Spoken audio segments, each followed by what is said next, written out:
year ago, my life had collapsed around me. I'd worked myself into exhaustion. My father died suddenly, and my relationships were in turmoil. Little did I know at the time, out of my greatest despair was to come the greatest gift.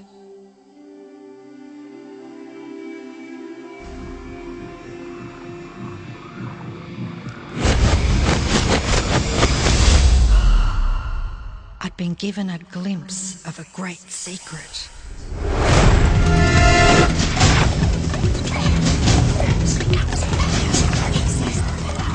I began tracing the secret back through history.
I couldn't believe all the people who knew this.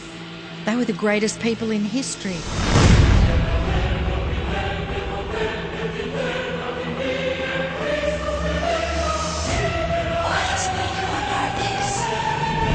All I wanted to do was share the secret with the world. I began searching for people alive today who know the secret. One by one, they began to emerge.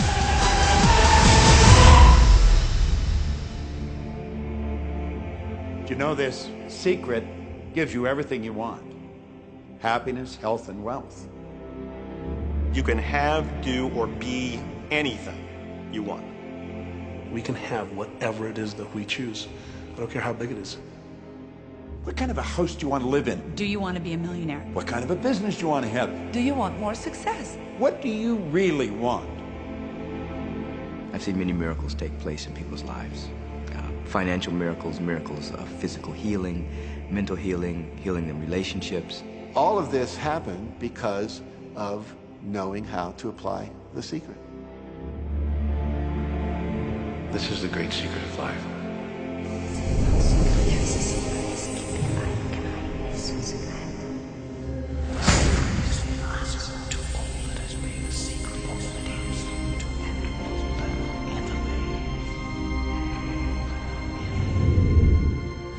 You've probably been sitting there wondering, what is the secret? I'll tell you how I have come to understand it. We all work with one infinite power. We all guide ourselves by exactly the same laws. The natural laws of the universe are so precise that we don't even have any difficulty building spaceships. We can send people to the moon, and we can time the landing with the precision of a fraction of a second. I don't care if you're in India, if you're in Australia, New Zealand, Stockholm, or London, or Toronto, or Montreal, or New York. We're all working with one power, one law. It's attraction. The secret is the law of attraction. Everything that's coming into your life, you are attracting into your life. And it's attracted to you by virtue of the images you're holding in your mind. It's what you're thinking. You see, whatever is going on in your mind, you are attracting to you. Now, wise people have always known that. You can go right back to the ancient Babylonians. They've always known this. It's a small, select group of people. Why do you think that 1% of the population earns around 96% of all the money that's being earned? Do you think that's an accident? It's no accident. It's designed that way. They understand something. They understand the secret. And you are being introduced to the secret. The simplest way for me to look at the law of attraction is if I think of myself as a magnet, and I know that a magnet will attract to it. Very basically put, the law of attraction says that like attracts like, but we're really talking at a level of thought. Our job as humans is to hold on to the thoughts of what we want, make it absolute clear in our minds what we want, and from that we start to invoke one of the greatest laws in the universe, and that's the law of attraction. You become what you think about most, but you also attract what you think about most. If you see it in here, you're going to hold it here. And that principle can be summed up in 3 simple words. Thoughts become things. What most people don't understand is a thought has a frequency. Every thought has a frequency. We can measure a thought. And so if you're thinking that thought over and over and over again, or if you're imagining in your mind, okay, having that brand new car, having the money that you need, building that company, finding your soulmate, if you imagine what that looks like, you're emitting that frequency on a consistent basis. Thoughts are sending out that magnetic signal that is drawing the parallel back to you. See yourself living in abundance, and you will attract it. It always works. It works every time with every person. Here's the problem. Most people are thinking about what they don't want, and they're wondering why it shows up over and over and over again. The law of attraction doesn't care whether you perceive something to be good or bad, or whether you don't want it or whether you do want it. It's responding to your thoughts. So if you're sitting there looking at a mountain of debt, feeling terrible about it, that's the signal you're putting out into the universe. Wow, I feel really bad because of all this debt I've got. You're just affirming it to yourself. You feel it on every level of your being. That's what you're going to get more of.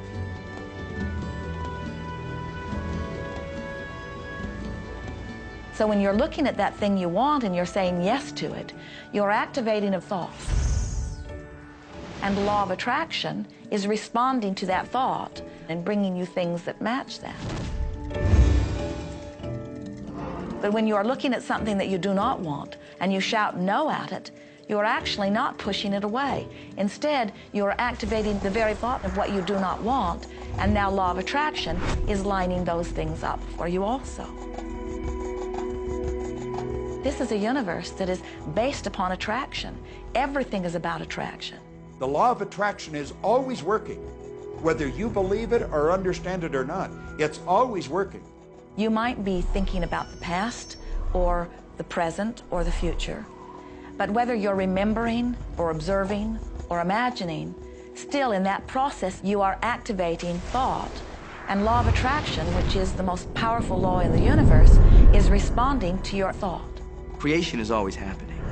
Every time an individual has a thought or a prolonged, chronic way of thinking, they're in the creation process. Something is going to manifest out of those thoughts. Law of attraction says, we'll give you whatever it is you say and focus on. And so if you're complaining about how bad it is, what you're creating is more of how bad it is.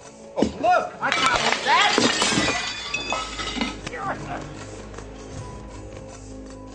I had a student named Robert. Robert was a gay man, and he was taking an online course I have, part of which entails email access to me. And he outlined all of the grim realities of his life. In his job, all the people ganged up on him. And it was constantly stressful because of how nasty they were with him. When he walked down the street, he said every block he was accosted by homophobic people who wanted to abuse him in some way. He was wanting to become a stand-up comedian. And when he went out and did a stand-up comedy job, everybody heckled him about being gay. And his whole life was one of a lot of unhappiness and misery, and it all focused around this idea of being attacked because he was gay. I began to teach him that he was focusing on what he did not want. I directed him back to his email that he sent me and said, read it again. Look at all the things you do not want that you're telling me about. And I can tell you're very passionate about this. When you focus on something with a lot of passion, it makes it happen even faster. And then he really started taking this thing about focusing on what you want to heart. And he began really trying it. What happened within the next 6 to 8 weeks was absolutely a miracle. He said that all the people in his office that had been harassing him either transferred to another department, quit working at the company, or started totally leaving him alone, and he began to love his job. He noticed that when he was walking down the street that nobody came up to him and harassed him anymore. They just weren't there. I'm a very, very gay man. When he went and did his stand-up comedy routines, he started getting standing ovations and nobody was heckling him.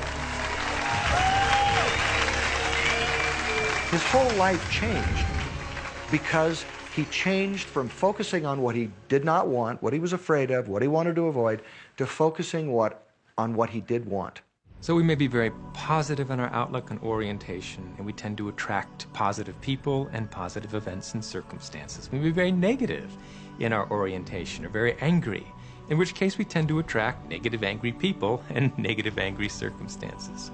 And so you end up attracting to you the predominant thoughts that you're holding in your awareness, whether those thoughts are conscious or whether they're unconscious. That's the rub. If you look very carefully when it comes to the secret and the power of our mind and the power of our intention in our daily lives, it's all around us. All we got to do is open our eyes and look.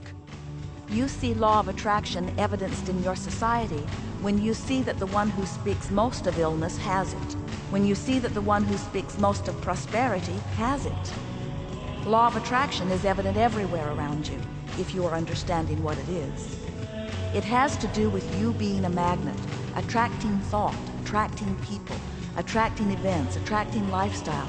Indeed, everything that you bring into your experience, you bring because of this powerful law of attraction. I mean, I'm not talking to you from the point of view of just wishful thinking or imaginary craziness. I'm talking to you from a deeper, basic understanding. Quantum physics really begins to point to this discovery. It says that you can't have a universe without mind entering into it, that the mind is actually shaping the very thing that is being perceived. Now, if you don't understand it, doesn't mean you should reject it. You don't understand electricity, probably. First of all, no one even knows what electricity is, and yet you enjoy the benefits of it. Do you know how it works? I don't know how it works, but I do know this, that you can cook a man's dinner with electricity, and you can also cook the man. People oftentimes, when they begin to understand the great secret, become frightened of all of these negative thoughts that they have. Two things they need to be aware of. One, it has been proven now scientifically that an affirmative thought is hundreds of times more powerful than a negative thought. So that eliminates a degree of worry right there. You live in a reality where there is this buffer of time, and truly that serves you. You're really not wanting to be in an environment where your thoughts manifest immediately.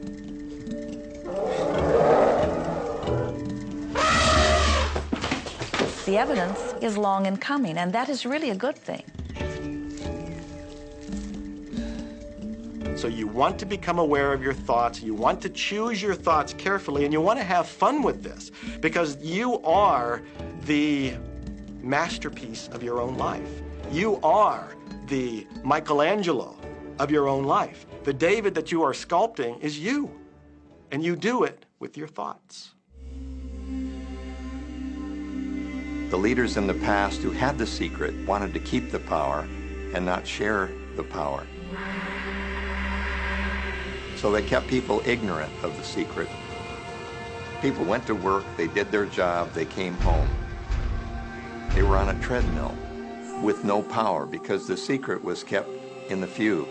We live in a universe in which there are laws. Just as there's a law of gravity, if you fall off a building, it doesn't matter whether you're a good person or a bad person, you're gonna hit the ground. Everything that's around you right now in your life, including the things you're complaining about, you've attracted. Now, I know at first blush that's going to be something that you hate to hear. You know, you're going to immediately say, I didn't attract the car accident. I didn't attract this particular client. I didn't particularly attract the debt. I didn't attract whatever it happens to be that you're complaining about. And I'm here to be a little bit in your face and to say, yes, you did attract it. And this is one of the hardest concepts to get. But once you've accepted it, it's life transforming. This is part of the overall giant secret here. And most of us attract by default. We just think that we don't have any control over it. Our thoughts are on autopilot, our feelings are on autopilot, and so everything is just brought to us by default. Now, if this is your first time to hear this, it may feel like, oh, I have to now monitor my thoughts. This is going to be a lot of work. It will seem like that at first, but that's where the fun begins. We do not encourage that you try to monitor your thoughts. That will sort of make you crazy. There are so many thoughts coming to you from so many different directions about so many different subjects. That's where your emotional guidance system comes in. Your emotions, your emotional guidance system is what helps you to understand what you're thinking. So your thoughts cause your feelings. The emotions are this incredible gift that we have to let us know what we're attracting. There are only two emotions from our perspective. One feels good and one feels bad. You call them all sorts of different things, but essentially, all of those negative emotions, whether you call it guilt or anger or frustration, all feel much the same. They do not feel good. And all of those are guidance saying that which you are thinking about right now is not in line with what you are really wanting. On another level, it's called bad frequency or bad vibes or whatever you want to call it. The one that feels good, that feeling of hope or happiness or love, that good feeling, that positive emotion, is guidance saying that which you are thinking right now is in alignment with what you are wanting. So it's really so simple. It's right there. The answer is, what am I attracting right now? Well, how do you feel? I feel good. Well, good. Keep doing that. Our feelings are a feedback mechanism to us about whether we're on track or not, whether we're on course or off course. The better you feel, the more in alignment you are. The worse you feel, the more out of alignment you are. What you are doing as you are moving through the variety of your day-to-day experience is you are offering thoughts that are literally formulating your future experience. And you can tell by the way you feel if the things that you're moving toward will please you when you get there.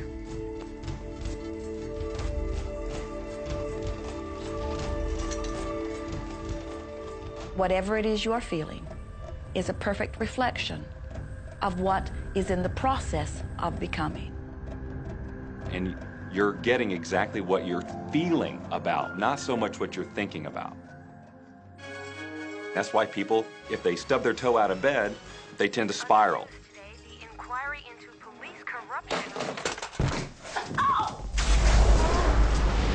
The whole day goes like that, you know.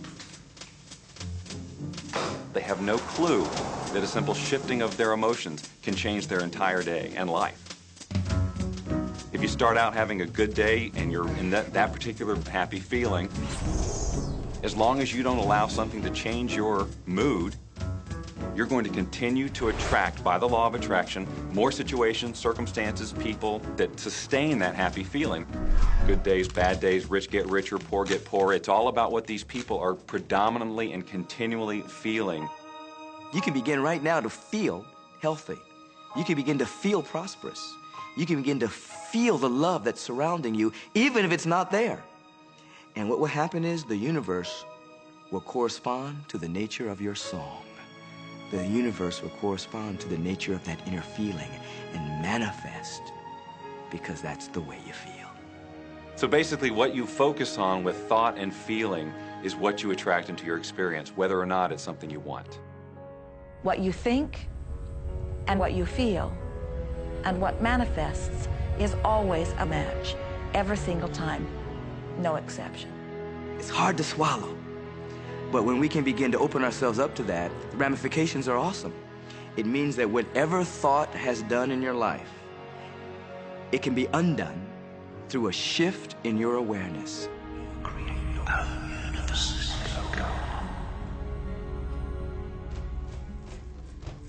It's really important that you feel good, because this feeling good is what goes out as a signal into the universe and starts to attract more of itself to you. So the more you can feel good, the more you will attract the things that help you feel good and it'll keep bringing you up higher and higher. When you're feeling down, do you know that you can change it like that? Put on a beautiful piece of music. Start singing. That'll change your emotion. Or think of something beautiful. Think of a baby. Maybe one you love.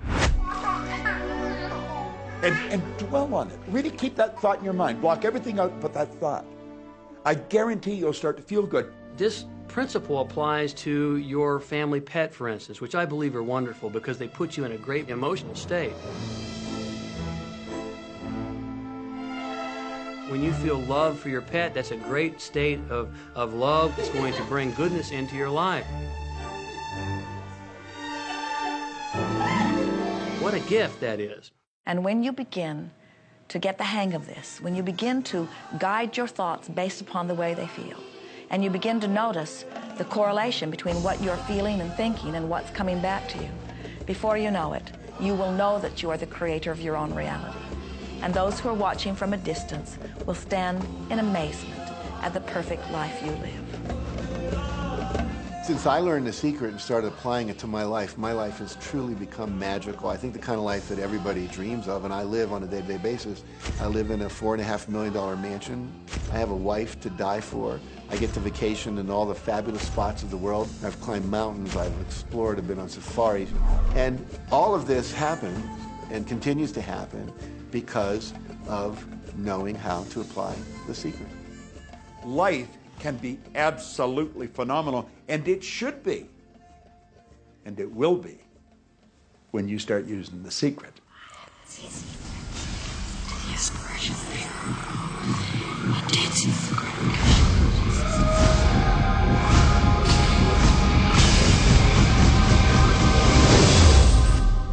Well, a lot of people ask me what their job is in the creative process and what the job of the universe is. So let's look at that for a moment. Let's use this metaphor. If you think about Aladdin and his lamp, you've probably heard of that one. I mean, Aladdin picks up the lamp and he dusts it off, and out pops the genie.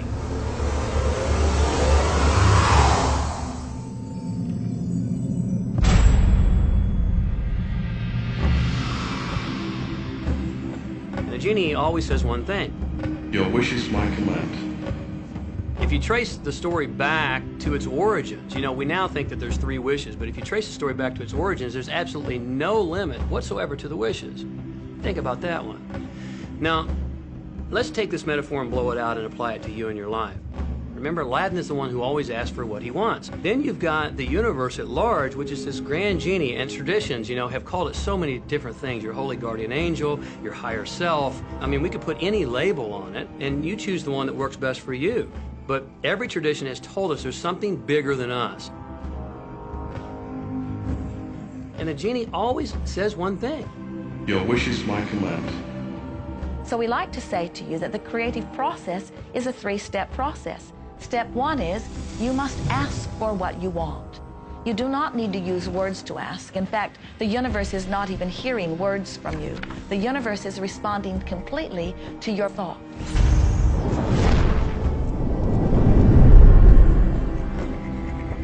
What do you really want? Sit down and write it out on a piece of paper. Write it in the present tense. You might begin by writing, I am so happy and grateful now that, and then explain how you want your life to be in every area. And this is really fun. This is like having the universe as your catalog, and you flip through it and you go, well, I'd like to have this experience, and I'd like to have that product, and I'd like to have a person like that. It is you just placing your order with the universe. It's really that easy. The second step is answer, an answer to what you're asking.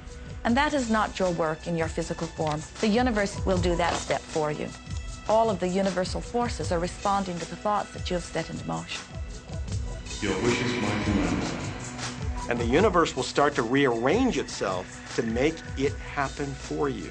Most of us have never allowed ourselves to want what we truly want because we can't see how it's going to manifest. If you do just a little research, it is going to become evident to you that anyone that ever accomplished anything did not know how they were going to do it. They only knew they were going to do it. You don't need to know how it's going to come about. You don't need to know how the universe will rearrange itself. You don't know how. It'll be shown to you. You will attract the way. So then our friends say, something must be going terribly wrong because I know I am asking, so where's my stuff? And we say, you are asking. You are completing step one. You can't help but do that. The universe is answering every time, no exception. But there is another step that you must understand, and it is called step 3, which is the receiving step, which means you must bring yourself into alignment with what you're asking for. When you're in alignment with what you want, you feel wonderful. That's what enthusiasm is. That's what joy is. That's what appreciation is. That's what that feeling of passion is.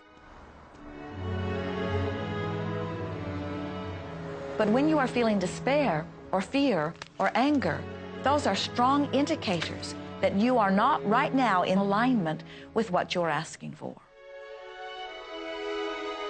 And so when you begin to realize that the way you feel is everything, and you begin to direct your thoughts based upon how they feel, little by little, you can find the feeling place of it, and now you are one with it, and now it must manifest into your experience.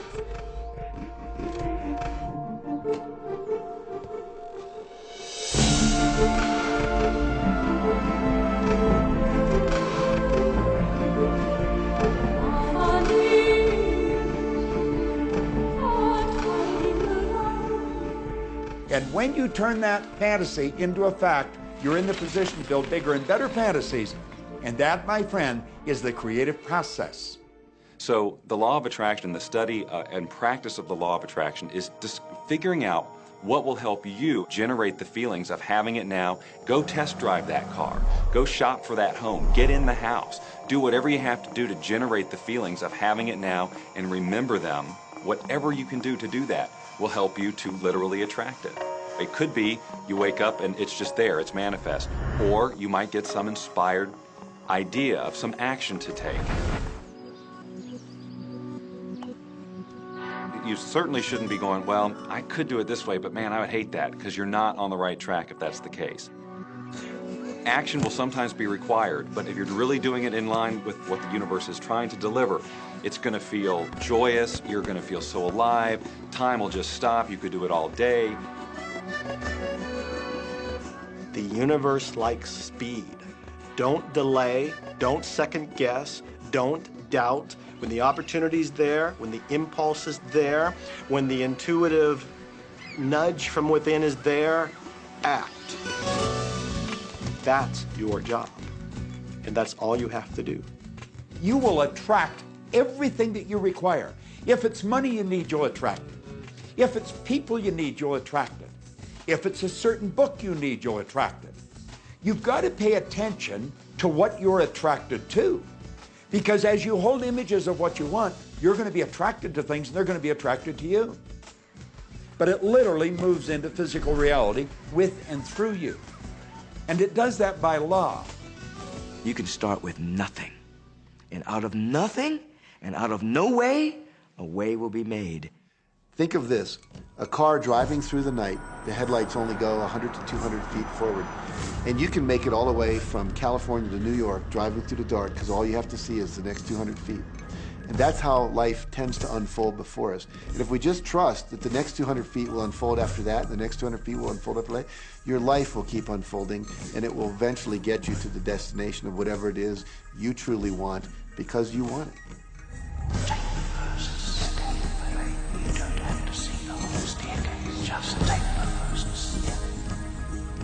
Well, another thing people wonder about is how long is this going to take? How long will it take to manifest the car, the relationship, the money, whatever it happens to be? Well, I don't have any rule book that says it's going to take you 30 minutes or 3 days or 30 days. I think it's more a matter of you being in alignment with the universe itself. Size it's nothing to the universe. It is no more difficult to attract on a scientific level something that we consider huge to something that we consider infinitesimally small. The universe does everything it does with zero effort. Grass doesn't strain to grow. It's effortless. It's just this great design. It's all about what's going on up here. It's about what we put in place, saying this is big, it's going to take some time. This is small, oh, I'll give it an hour. You know, those are our rules that we define. There are no rules according to the universe. You provide the feelings of having it now, it will respond. Some people have an easier time with little things, and so we sometimes say, well, start with something small, like a cup of coffee. Make it your intention to attract a cup of coffee today. Hold an image of talking to an old friend that you haven't seen for a long time. Somehow or another, somebody's going to start talking to you about that person. That person's going to phone you, or you'll get a letter from them. People are amazed how that I line up car parks, and I've done this right from when I first understood The Secret. I would visualize a car space exactly where I wanted, and 95% of the time it would be there for me, and I just pull straight in. 5% of the time I have to wait just a minute or two, and the person would pull out and I'd pull in. So I do that all the time.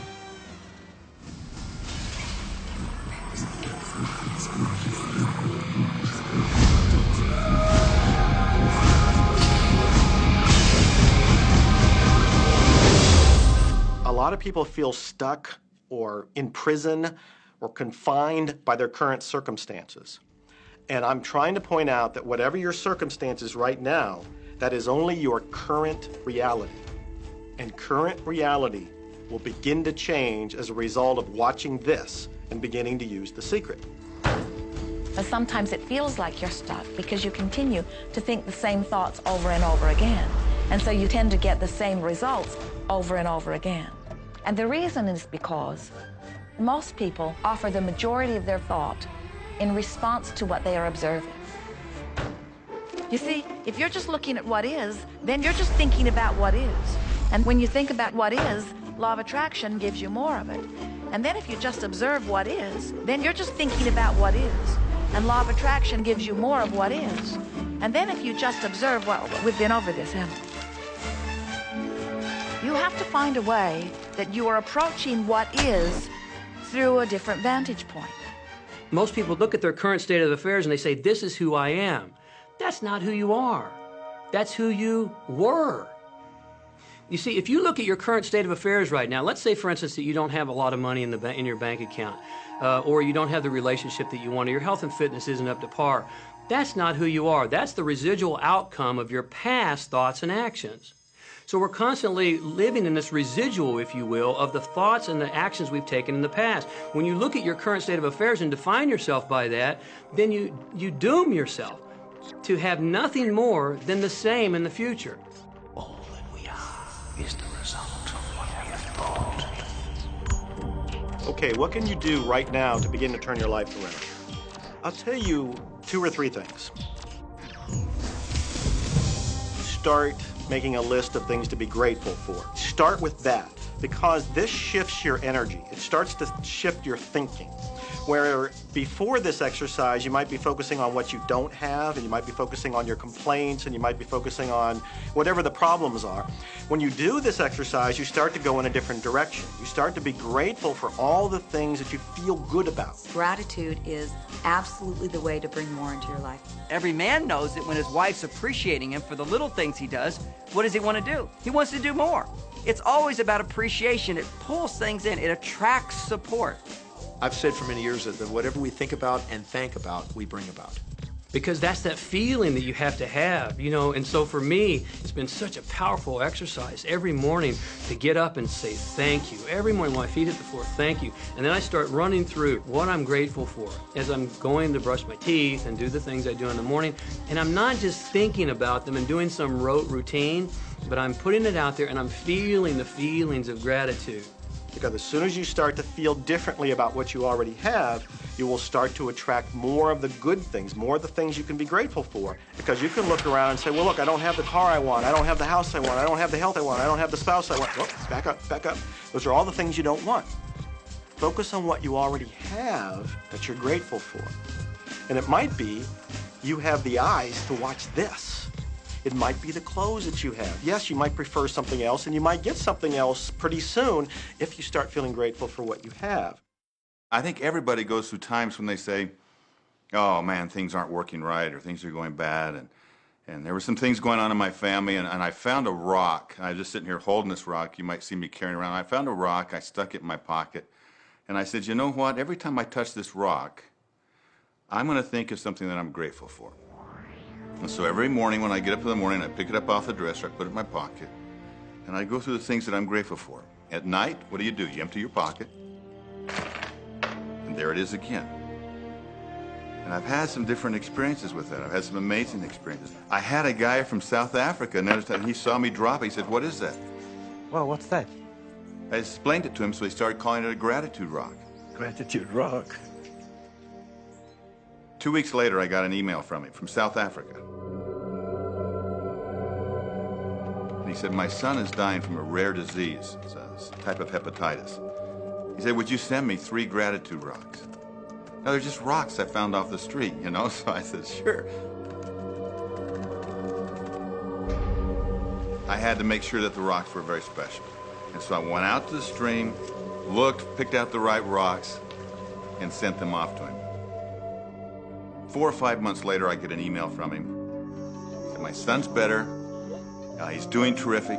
And he said, but you need to know something. He says, we've sold over 1,000 rocks at $10 a piece as gratitude rocks, and we've raised all this money for charity. Thank you very much.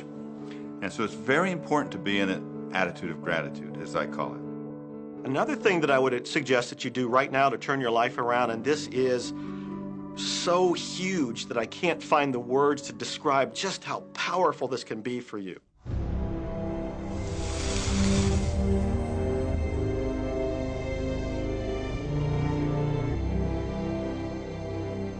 I took the visualization process from the Apollo program and instituted it during the 1980s and 90s into the Olympic program. And it was called Visual Motor Rehearsal. When you visualize, then you materialize. And the interesting thing about the mind is we took Olympic athletes and then hooked them up to sophisticated biofeedback equipment and had them run their event only in their mind. Incredibly, the same muscles fired in the same sequence when they were running the race in their mind as when they were running it on the track. How could this be? Because the mind can't distinguish whether you're really doing it or whether it's just a practice. I think if you've been there in the mind, you'll go there in the body. When you're visualizing, when you've got that picture playing out in your mind, always and only dwell upon the end result.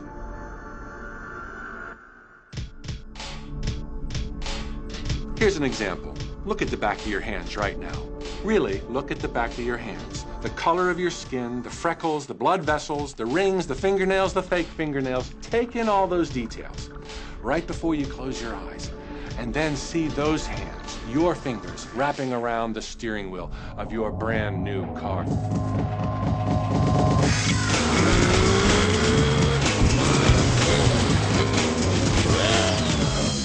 This is such a holographic experience, so real in this moment, that you don't even feel like you need the car because it feels like you already have it. It's the feeling that really creates the attraction, not just the picture or the thought. And I think for a lot of people, they think, well, if I think positive thoughts, or if I visualize having what I want, that'll be enough.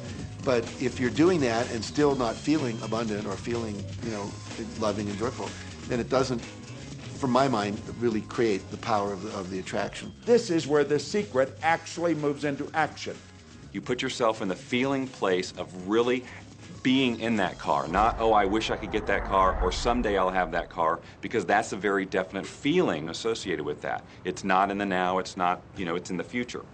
If you stay in that feeling, it will always be in the future. Feel the joy, feel the happiness, no matter how silly it seems in that dark and quiet room, and you're going, woohoo! Do it! A lot of people will say, come on, do I have to do that? How bad do you want change?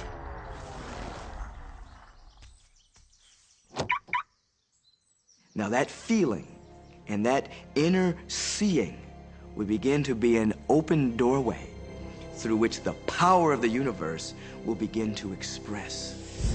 What is power in? I cannot say. All I know is that it exists. Our job is not to figure out the how. The how will show up out of the commitment and the belief in the what.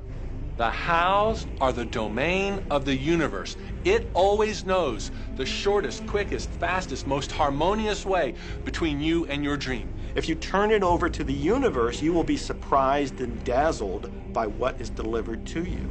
This is where magic and miracles happen. Well, I would say you want to do this virtually daily, but my disclaimer is this should never be a chore. What's really bottom line importance here to the whole secret is feeling good. You want to feel exhilarated by this whole process. You want to be high, happy, in tune as much as possible. The only difference between people who really are living this way and people who aren't, living in the magic of life, is that the people who are living in the magic of life have habituated ways of being. They have habituated this process, and magic happens with them wherever they go, because they remember it and they do it all the time, not as a one-time event. People hold that for a while, and they're really a champion at it. And they say, you know what, I'm fired up, I saw this program, and I'm going to change my life. And yet, results aren't showing, and beneath the surface, it's just about ready to break through. And someone will look at the surface results and go, this stuff doesn't work. And you know what? The universe says, your wish is my command. And it goes down. Knowing the law of attraction, I wanted to really put it to use and to see if it was, what would happen. And in 1995, I started to create something called a vision board, where I take something that I would want to achieve, or something that I want to attract, like a car or a watch or the soulmate of my dreams, and I'd put a picture of what I wanted up on this board called the vision board. And every day I would sit in my office and I would look up at this board and I would start to visualize. I would really get into the state of having already acquired it. And I was getting ready to move as we put all the furniture, all the boxes put into storage. And I made 3 different moves over a period of 5 years.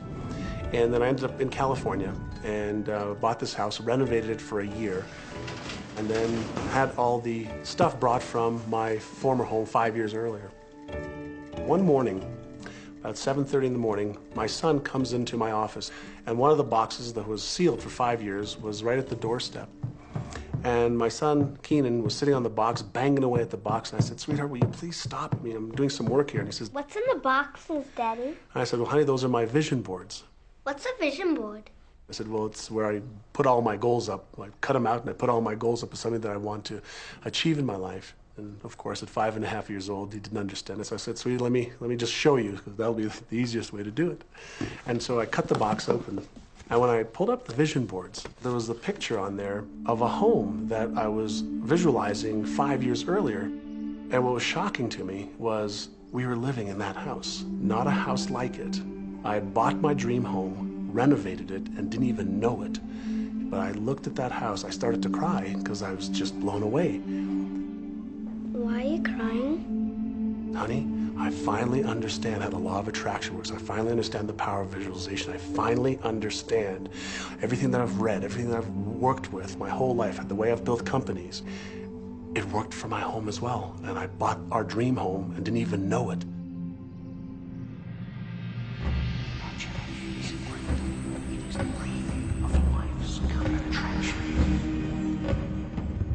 Decide what you want, believe you can have it, believe you deserve it, and believe it's possible for you.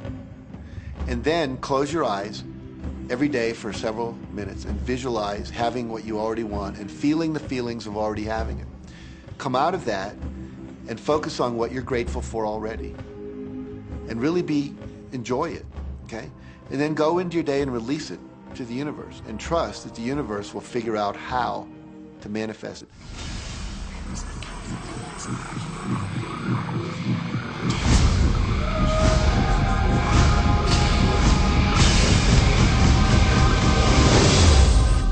No, The Secret was definitely a real transformation for me because I grew up in a family where my dad was very negative, thought that rich people were people that had ripped everyone off, thought that anyone who had money, must have deceived somebody.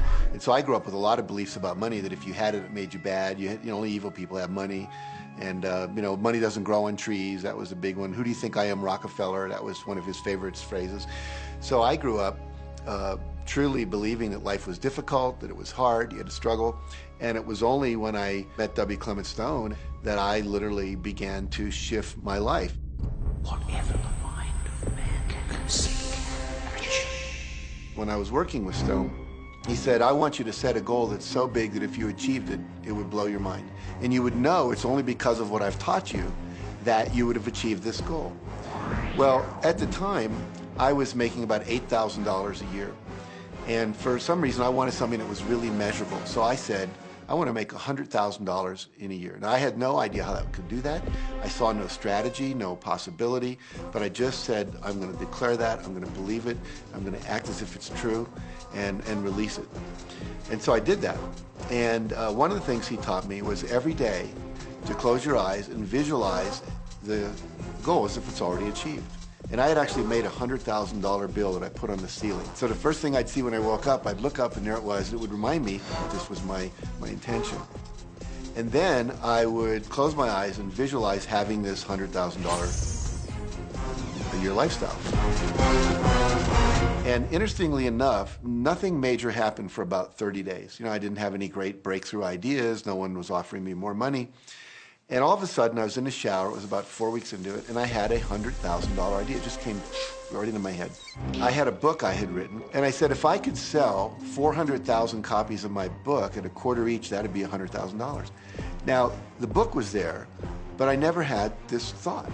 And one of the secrets, I think, is that when you have inspired thought, you have to trust it, and you have to act on it. Now, I didn't know how to do that. I didn't know how I was going to sell 400,000 copies. We'd never done that. And then I saw the National Enquirer at the supermarket. I had seen that millions of times, and it was just background. And all of a sudden, it jumped out of me as foreground, and I thought, wow, if readers knew about my book, certainly 400,000 people would go out and buy it. And about 6 weeks later, I gave a talk at Hunter College in New York to 600 teachers, and this lady comes up at the end and she says, that was a great talk. I'd like to interview you. Let me give you my card. And I said, who do you write for? I'm a freelancer, but I sell most of my stuff to the National Enquirer. And I had this little theme from the Twilight Zone went off in my head. Na, na, na, na, na, na. You're like, whoa, this stuff's really working. So that article came out, and our book sales started to take off. But the point I want to make is that I was attracting into my life all these different events, including this person. And to make a long story short, I did not make $100,000 that year. We made $92,327. But do you think we were like depressed and going, this doesn't work? No, we were going, whoa, this is amazing. And so my wife said to me, wow, if it works for 100,000, you think it'd work for $1 million? And I said, I don't know. I think so. Let's try it. My publisher actually wrote me a check as a royalty check for our first Chicken Soup for the Soul book. And he actually put a smiley face in his signature because it was the first $1 million check he'd ever written. And so I know from my own experience, because I wanted to test it, does this secret really work? And we put it to the test. It absolutely worked. And now I live my life from that every single day. Well, I can just imagine what a lot of people that are watching this are thinking. And that is, how can I attract more money into my life? How can I get more of the green stuff? How can I get more wealth and prosperity? How can I, when I love my job, deal with the credit card debt that I have? And the realization that maybe there's a ceiling on the money that can come in because it's coming to me through my job. How can I bring in more? Intended. This goes back to one of the things we've been talking about throughout the whole secret. Your job is to declare what you would like to have from the catalog of the universe. Well, if cash is one of them, say how much you would like to have. I would like to have $25,000 unexpected income within the next 30 days. or whatever it happens to be. It should be believable for you. Most people have a goal of getting out of debt. That'll keep you in debt forever. Whatever you're thinking about, you will attract. You'll say, but it's get out of debt. I don't care if it's get out or get in. If you're thinking debt, you're attracting debt. Set up an automatic debt repayment program and then start to focus on prosperity. So many times people say to me, well, I'd like to double my income in the next year. But then you look at their actions and they're not doing the things that are going to make that happen. And they'll turn right around and go, well, I can't afford that. Okay, guess what? Your wish is my command. As you are fussing about not having enough money, as you are talking to your friend about not having enough money, as you are feeling unhappy about not having enough money, you are actually activating within yourself or continuing the activation of a thought that is very different from the desire that you have launched. What it just comes down to is you just can't want more money and focus upon not enough. When I first understood The Secret, I was getting bills. Every day I'd get a bunch of bills in the mail. And I thought, how do I turn this around? The law of attraction states that what you focus on, you will get. So I got a bank statement. I whited out the total and I put a new total in there. I put exactly how much I wanted to see in the bank. So I thought, what if I just visualize checks coming in the mail? So I just visualize a bunch of checks coming in the mail. Within just 1 month, things started to change.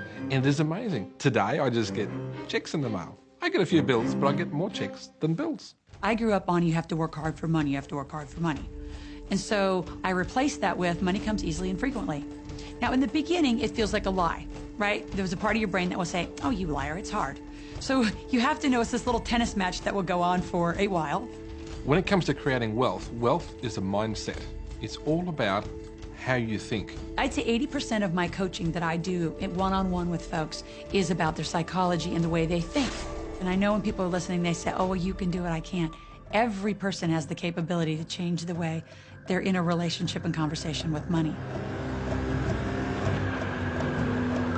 I find so many people who maybe make a tremendous amount of money, but their relationships stink. That's a technical term, by the way. And that's not wealth. It really isn't. You can go after the money and you might get rich, but it doesn't guarantee you'll be wealthy. I'm not suggesting that money isn't a part of wealth. It absolutely is. But it's only a part. And then I meet a lot of people who are quote-unquote spiritual, but they're sick and broke all the time. That's not wealth either.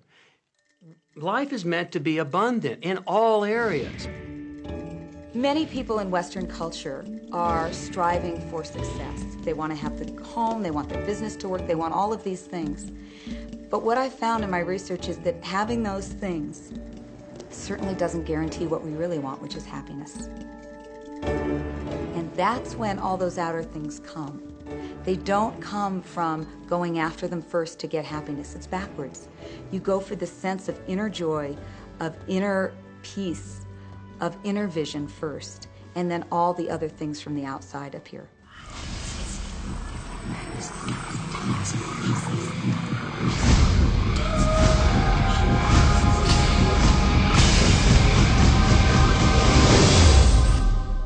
The secret means for me actually that we are creators of our universe, and that every wish of what we want to create will manifest in our life. Therefore, it's very important what you wish, what your thoughts are, what your feelings are, because it will manifest. Now, one day I went into somebody's home, and he was an art director of a very famous film producer. And in every corner, he had this beautiful image of a woman, a naked woman dressed with a fabric, kind of doing this, kind of saying, oh, I don't look at you, I don't see you, And I said, I think you have trouble in your romance. Are you a clairvoyant or something? No, but look, 7 places you have exactly that woman. But I love that kind of painting. I painted it myself. That's even worse, I said, because you put all your creation and your creativity in it. Now, he's this gorgeous-looking man. He has all these actresses around him because that's the work he does. He doesn't get romance. I said, what do you want? Well, I want to date 3 women a week. Okay, paint yourself with 3 women and hang it in every corner.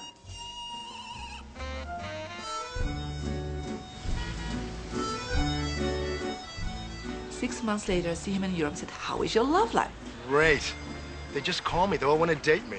Because that's your wish. Now I have like 3 dates a week. They're fighting over me. Good on you. But I really want to stabilize a little bit. I want marriage, and I want romance. Well, paint it, okay? So he painted a beautiful romantic relationship. And a year later, he got married and is very happy. Because he put another wish out. But he wished it in himself for years, but it did not happen.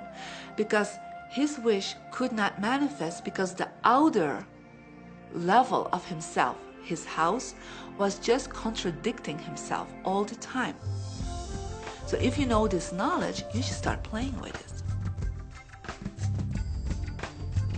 Inside relationships, it's important to first understand who's coming into the relationship. And I don't mean about your partner, I mean about you. How can you ever expect anyone else to enjoy your company if you don't enjoy your own company?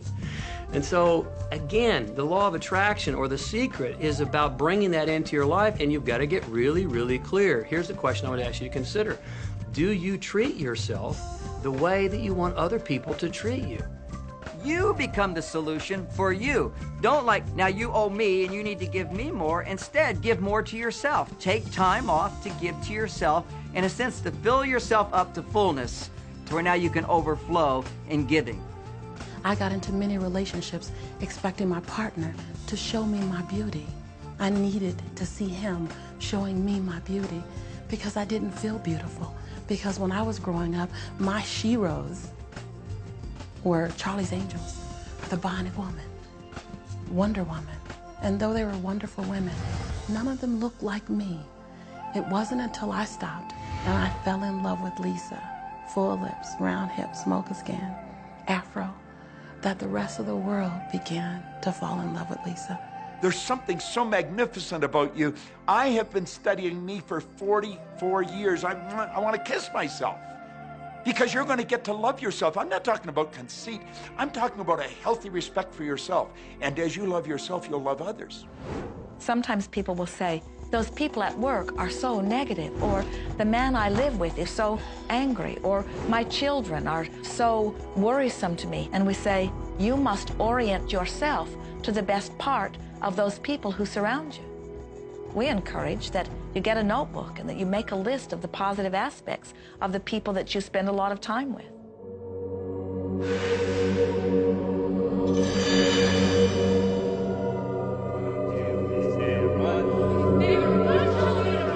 There could be someone that you have a terrible experience with, a terrible relationship with.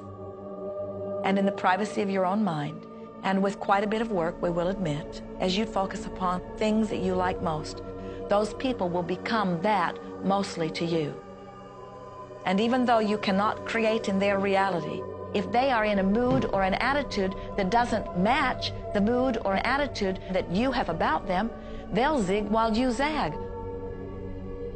Law of attraction will not put you in the same space together. Your frequencies don't match up. If you knew your potential to feel good, you would ask no one to be different so that you can feel good. You would free yourself of all of that cumbersome impossibility of needing to control the world or control your mate or control your child. You are the only one who creates your reality. For no one else can think for you. No one else can do it. It is only you. Every bit of it you.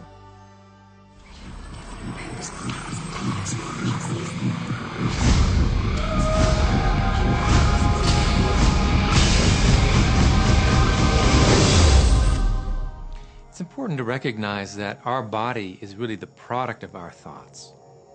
We're beginning to understand in medical science the degree to which the nature of thoughts and emotions actually determines the physical substance and structure and function of our bodies. We've known in the healing arts of a placebo effect. A placebo is something that supposedly has no impact and no effect on the body, like a sugar pill or something. You tell the patient that this is just as effective, and what happens is the placebo has the same effect, if not greater effect, than sometimes the medication is supposed to be designed for that effect. So they found out that the human mind is the biggest factor in the healing arts. more so than sometimes the medication. If somebody is in a situation where they're sick and they have an alternative to try to explore what is in their mind creating it versus using medicine, if it's an acute situation that could really bring death to them, then obviously the medicine is a wise thing to do while they explore what the mind is about. So you don't want to negate medicine. Every form of healing has a place. There is only a stream of well-being that flows, you know. It is a stream of pure positive energy. And the universe, all that we know, is abundant with only that. This is a world that is based upon well-being, and well-being dramatically abounds. And when you are allowing that stream to flow in its fullness, you feel very, very good. And when you are pinching it off a bit, you feel not so good. There is only a stream of goodness or well-being which you are allowing or not. And your magnificent emotions are telling you what the mix is, how you're doing in your allowing or your resisting of this connection. You know people who have had terminal disease. Stop and think of the word dis-ease. Hyphenate the word. That's a body that's not at ease. We've got 1,000 different diagnoses and disease out there. They're just the weak link. They're all the result of one thing, stress.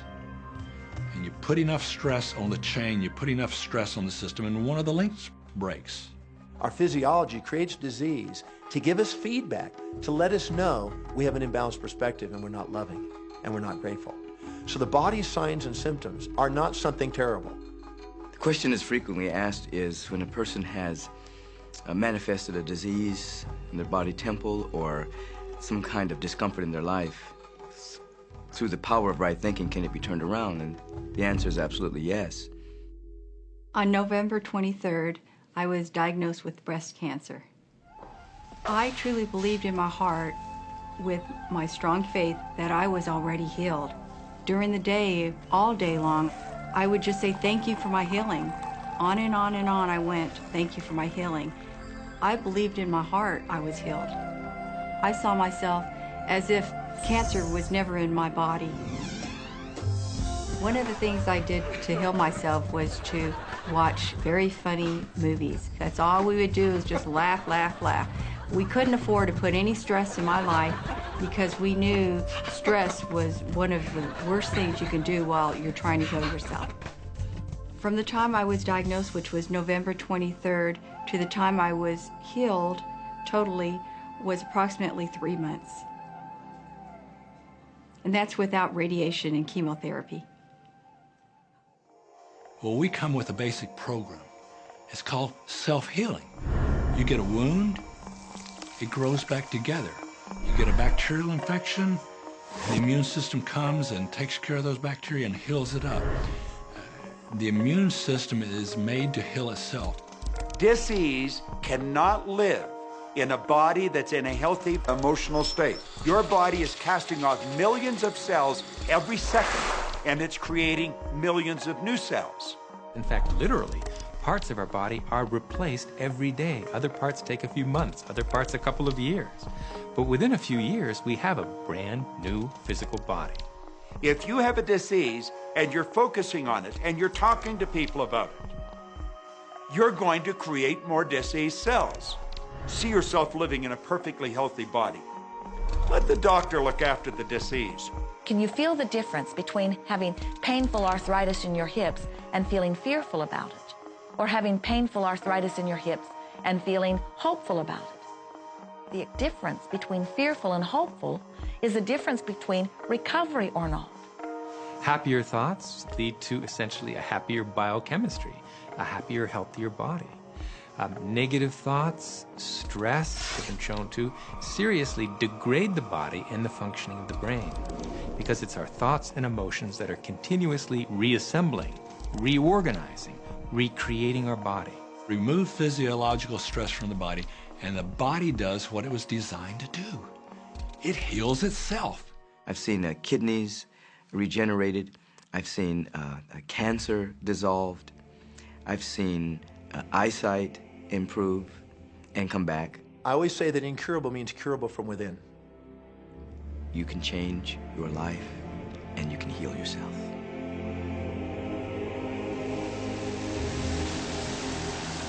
Well, my story begins on March 10, 1981. It really changed my whole life. It was a day I'll never forget. I crashed an airplane.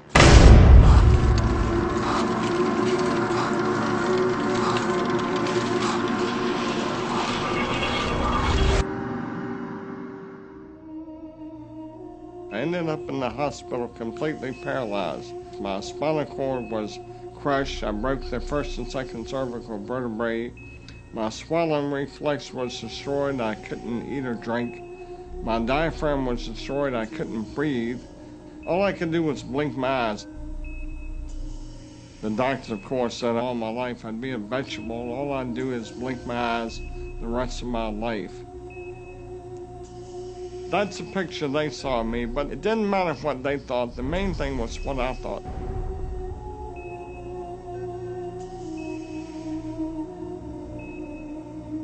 I picture myself being a normal person again, walking out of that hospital. The only thing I had to work with in the hospital was my mind. As long as you have your mind, you can put things back together again.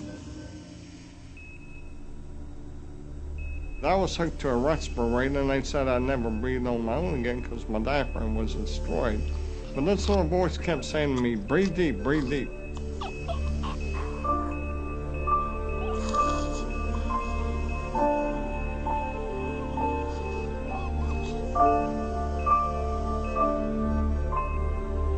Finally, I was weaned from it. They were at a loss for an explanation. See, I could not afford to allow anything to come in my mind that would distract me from my goal and from my vision.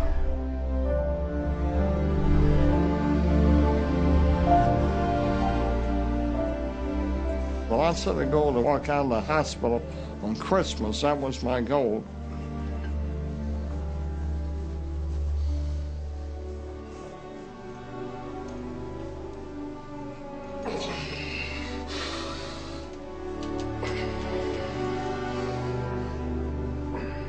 Eight months later, I walked out of the hospital on my own 2 feet. They said it couldn't be done. That's a day I will never forget. For people that are sitting out there right now watching this program that are hurting, if I wanted to sum up my life and sum up for people what they can do in life, I would sum it up this way in 6 words.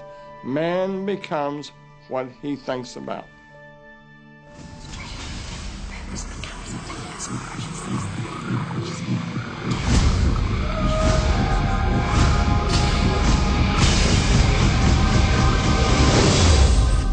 We notice that there are so many people who are living life in a very conditional way. They look out and they see things that are wonderful and they say, yes, we want more of those. We would vote for that. We would support that with our time and energy and money.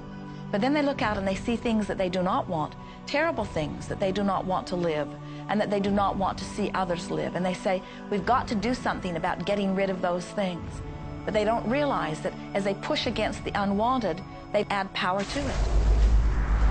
In this world, there is a war against poverty and a war against cancer and a war against teenage pregnancy and a war against terrorism and a war against violence and a war against terrorism. We mentioned that there's a war against terrorism, and all of this pushing against is only adding to, because you can't say no and make it go away. When you shout no, law of attraction is lining that up.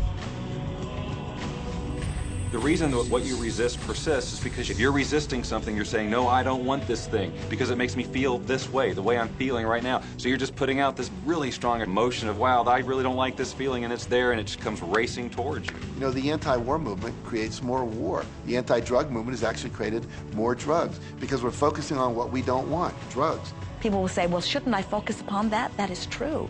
And we say, that is like saying, because someone gave their attention to something they did not want long enough that now it is manifested, I should do it too. And we say, we don't really understand that reasoning. Mother Teresa was brilliant. She said, I will never attend an anti-war rally. If you have a peace rally, invite me. You know, she knew. She understood the secret. I mean, look what she manifested in the world. So if you're anti-war, be pro-peace. If you're anti-hunger, be pro people having more than enough to eat. If you're anti a particular politician, be pro his opponent. Often elections are tipped in the favor of the person that people are really against because he's getting all the energy and all the focus. You want to focus on what you want, not what you don't want. It's okay to notice what you don't want because that gives you contrast to say, well, this is what I do want. But the fact is that the more you talk about what you don't want or talk about how bad it is, read about all of that all the time, and then say, oh, how terrible it is, well, you're creating more of that. You know, so many times people say to me, well, James, I have to be informed. Maybe you have to be informed, but you don't have to be inundated. Learn to become still and to take your attention away from what you don't want and all the emotional charge around it and place the attention on what you wish to experience. I always say when the voice and the vision on the inside become more profound and more clear and loud than the opinions on the outside, you've mastered your life. You are not here to try to get the world to be just as you want it to be. You are here to create the world around you that you choose, while you allow the world as others choose it to be, to exist also.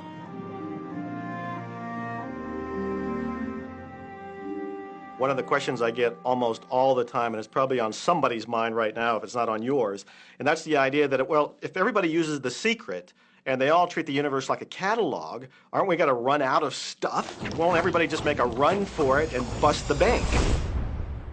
What's beautiful about the teaching of the Great Secret is that there's more than enough to go around for everyone. There is a lie that acts like a virus within the mind of humanity.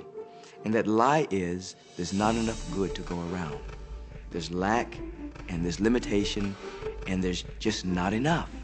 That lie has people living in fear, greed, stinginess, and those thoughts of fear, greed, stinginess, and lack become their experience.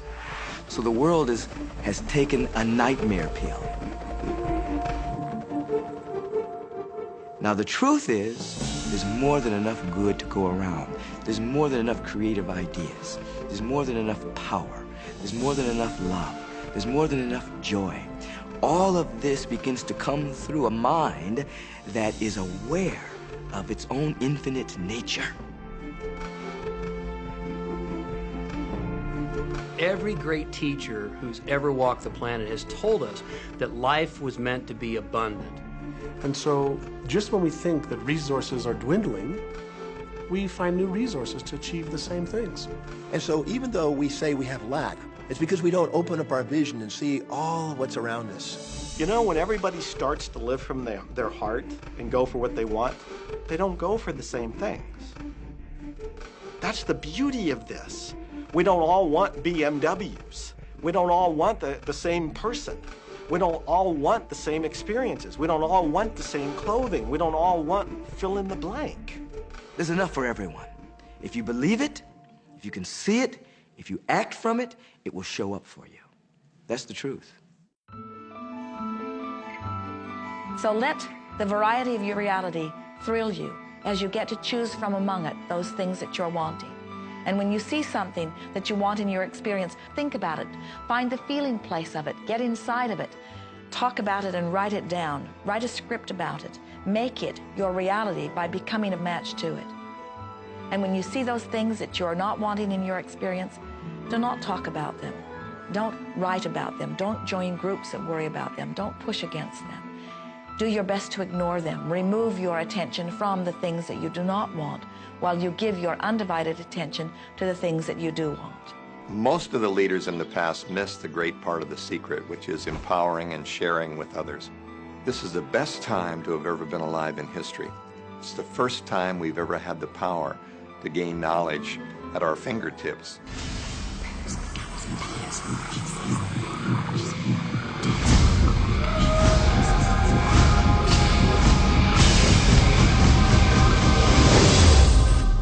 When we look around us, even at our own bodies, what we see is the tip of the iceberg.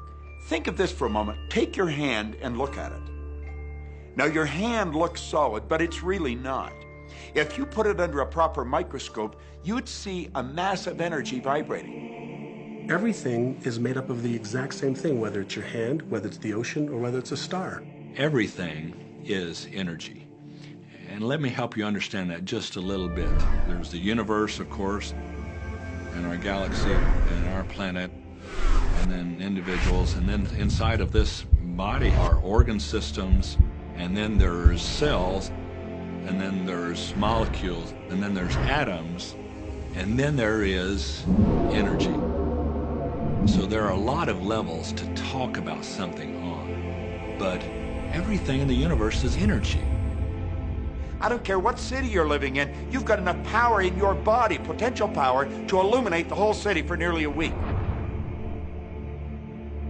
Most people define themselves by this finite body, but you're not a finite body. I mean, even under a microscope, you're an energy field. Well, what we know about energy is this. You go to a quantum physicist and you say, what creates the world? And he or she will say, energy.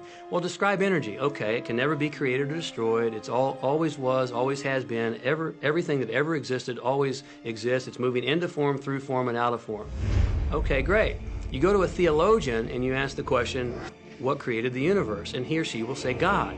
Okay, describe God. Always was and always has been, never can be created or destroyed, all that ever was, always will be, always moving into form, through form, and out of form.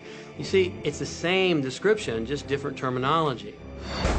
And so if you think you're this meat suit running around, think again. You're a spiritual being. You're an energy field operating in a larger energy field. We're all connected. We just don't see it. There isn't an out there and an in here. Everything in the universe is connected. It's just one energy field. You are extensions of source energy, and you are here in these magnificent bodies, but your bodies have distracted you, for the most part, from who you really are. You are source energy. You are eternal beings. You are God force. You are that which you call God. Scripturally, we could say that we are the image and the likeness of God. We could say we are another way that the universe is becoming conscious of itself. We could say that we are the infinite field of unfolding possibility. All of that would be true. Every great tradition has told you that you were created in the image and the likeness of the creative source. That means that you have God potential and power to create your world, and you are. You are. And maybe you've created things to this point that are wonderful and worthy of you, and maybe you haven't. The question I'd ask you to consider is, do the results you have in your life, are they what you really want? And are they worthy of you? If they're not worthy of you, then when would now be the right time to change those? Because you have the power to do that.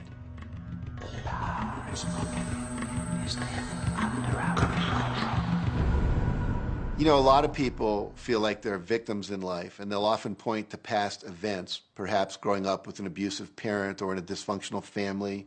And I would add as a parenthesis here that most psychologists believe that about 85% of families are dysfunctional. So it's like all of a sudden you're not so unique.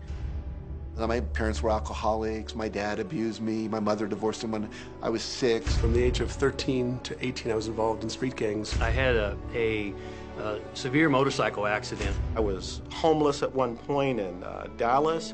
I lived in poverty for 15 years in Houston. When I was a child, I had learning difficulties, and I was considered learning disabled, and I was told I would never read, write, or communicate, never amount to anything, not go very far in life. I mean, that's almost everybody's story in some form or not. So that's just called so what. The real what is, what are you going to do now? What do you choose now? Because you can either keep focusing on that or you can focus on what you want. And when people start focusing on what they don't want falls away. And that part expands and the other part disappears. We are wanting you to come to the place where you're beginning to offer your thought deliberately, where you're guiding your thoughts on purpose, where you are the creator of your own experience because you are the manager of your own thoughts. The beautiful thing about the law of attraction is that you can begin where you are, and you can begin to think, real thinking, and you can begin to generate within yourself a feeling tone of harmony and happiness. The law will begin to respond to that.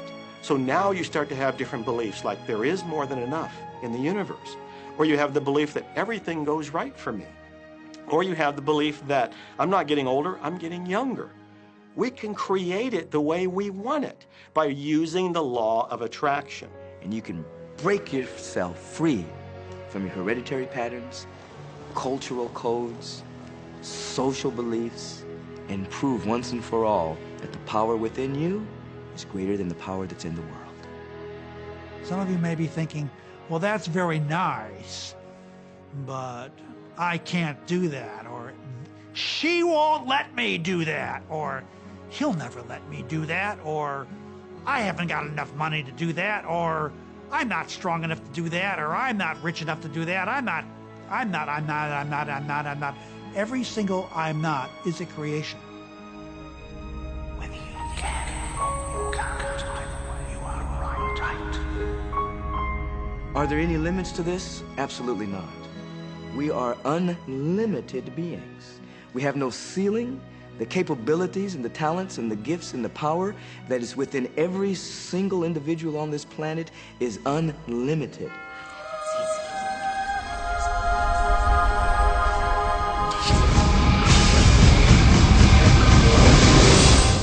There is no blackboard in the sky on which God has written your purpose, your mission in life. There's no blackboard in the sky that says, Neil Donald Walsh, a handsome guy who lived in the first part of the 21st century, who, colon, then there's a blank, you know, and all I have to do to really understand what I'm doing here, why I'm here, is to find that blackboard and find out what God really has in mind for me. But the blackboard doesn't exist. So your purpose is what you say it is. Your mission is the mission you give yourself.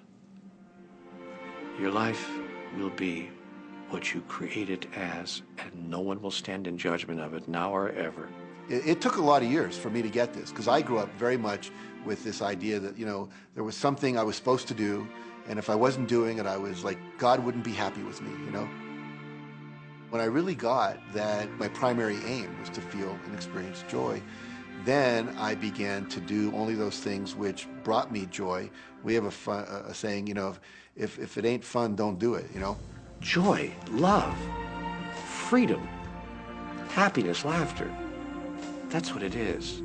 And if you've just experienced joy sitting there and meditating for an hour, by golly, do that. If you experience joy eating a salami sandwich, then do that. When I pet my cat, I'm in a state of joy. When I walk in nature, I'm in a state of joy. So I want to constantly put myself in that state.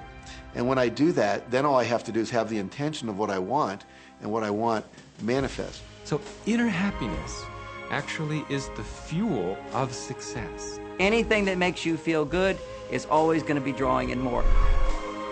You are listening to this right now. It's you that drew this into your life. It's your choice whether you want to take it and utilize it. If it feels good, if it doesn't feel good, then you know, let it go. Find something that feels good, that resonates with your heart.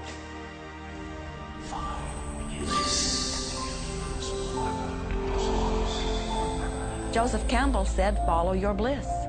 We think those are the best words we have ever heard spoken from a human tongue. And if one could follow one's bliss, you would follow the trail to abundance and well-being on all subjects. Enjoy life with us, because life is phenomenal. It's a magnificent trip. You will live in a different reality, a different life, and people will look at you and say, what do you do different than me? Well, the only thing that is different is that you work with a secret. And then you can do and have and be things that people would say that's impossible for you to do and have and be. We're really now moving into a new era. It's the era where the last frontier is not space, as Star Trek would say, but it's going to be mind. I see a future of unbounded potential, unbounded possibilities. Remember, we're using at most 5% of the potential of the human mind. 100% human potential is the result of proper education. So imagine a world where people were using their full mental and emotional potential. We could go anywhere, We could do anything, achieve anything. See yourself with the good that you desire. Every religious book tells us that. Every great book on philosophy, every great leader, all the avatars who have ever lived. Go back and study the wise ones. Many of them have been presented to you in this program. You know what? They all understood one thing. They understood the secret. Now you understand it. And the more you use it, the more you'll understand it. You may be feeling that it would be easier to be hearing these words if they had come to you the first day of your experience upon this earth. And if we were talking to you on your first day of physical life experience, we would say to you, welcome to planet Earth.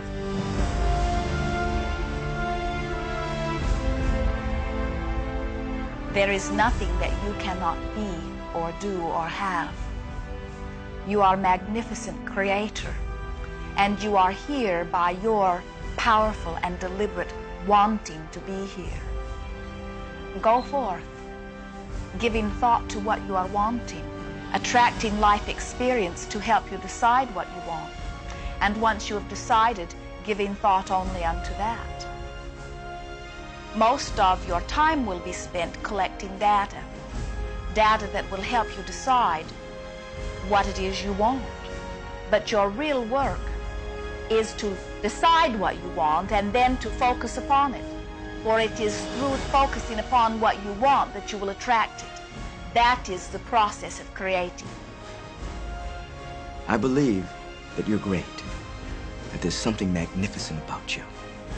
Regardless of what has happened to you in your life, regardless of how young or how old you think you might be, the moment you begin to think properly, there's something that is within you, there's power within you that's greater than the world, it will begin to emerge.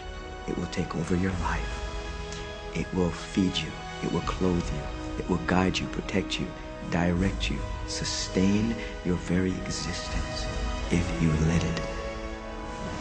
Now that is what I know for sure.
About this. Have fun with it. There is nothing you are supposed to do, only that which you want to do.